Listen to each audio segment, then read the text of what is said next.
పవన్ కళ్యాణ్ ఆదేశాలను శిరసా వహిస్తామని తిరుపతి జనసేన పార్టీ నియోజకవర్గ ఇన్ఛార్జ్ కిరణ్ రాయల్ తెలిపారు. జనసేన అభ్యర్థి ఆరణి శ్రీనివాసులతో కలిసి పనిచేస్తామన్నారు. తామంతా కలిసి వైసీపీ అభ్యర్థిని గట్టిగా ఎదుర్కొంటామన్నారు. తిరుపతిలో జనసేన పార్టీ జెండాను ఎగరవేస్తామని తెలియజేశారు. అంటే ఎవరెవరో వచ్చి రాజకీయాలు చేస్తున్న సంగతి గతంలో చూస్తున్నాం. మనం చూసాం తిరుపతిలో గో బ్యాక్ అని బోర్డులు పెట్టడం, వెళ్ళిపోవాలి ఇక్కడ ఉండకూడదనేసి, ఇవన్నీ కూడా వైసీపీ ట్రాప్లో జరిగినవి.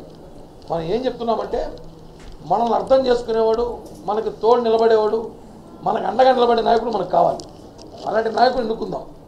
అంతేగాని చుట్టపు చూపు వచ్చి వెళ్ళిపోయే నాయకుడు మనకు అవసరం లేదు.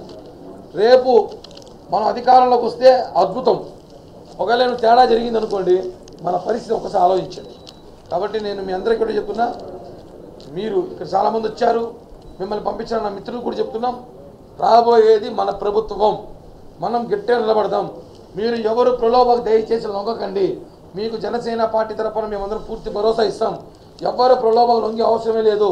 ఈడ ఎవరికి మనం భయపడాల్సిన అవసరం లేదు. ఎవడో మనకు ఉద్యోగాలు జీతాలు ఇవ్వడం లేదు. మనం పనిచేస్తుంది పవన్ కళ్యాణ్ గారి కోసం మాత్రమే. ఆయనతోనే మాట్లాడతాం, ఆయనతోనే ఉంటాం. ఎందుకంటే అనేక సంవత్సరాలు ఇబ్బంది గురైనా మనం, మీకు తెలుసు, జనసేన పార్టీలో ఈరోజు తిరుపతిలో నేను కానీ, ఇక్కడున్న పెద్దలు కానీ, ఇంకా కొంతమంది రాలేదు మీటింగ్, బయట వస్తున్నారు చాలామంది. మనంతా కలిసి పనిచేయడం. మనమంతా ఏంటి, తిరుపతిలో భూమన కుటుంబాన్ని ఓడించాలని టార్గెట్ పెట్టుకున్నప్పుడు మనమంతా గట్టిగా పనిచేద్దాం. మనం